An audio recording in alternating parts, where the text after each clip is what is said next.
تفسیر القرآن آج کا سبق سورۃ الشعراء آیت نمبر 181 سے 184 تک۔ اعوذ باللہ من الشیطان الرجیم، بسم اللہ الرحمن الرحیم۔ اوفوا الکیل ولا تکونوا من المخسرین وزنوا بالقسطاس المستقیم ولا تبخسوا الناس اشیاءهم ولا تعثوا في الارض مفسدین واتقوا الذی خلقکم والجبلۃ الاولین۔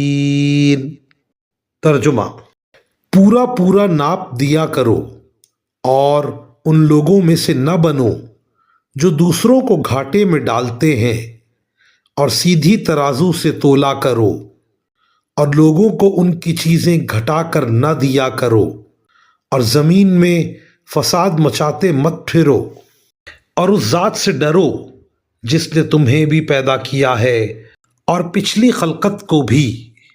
ان آیات کی تفسیر میں مفسرین کرام لکھتے ہیں، کفر و شرک کے علاوہ حضرت شعیب علیہ السلام کی قوم کی ایک خرابی یہ تھی کہ یہ تجارت میں ڈنڈی مارنے کے عادی تھے۔ یہ لوگ مسافروں کو لوٹنے کے لیے ڈاکے بھی ڈالتے تھے۔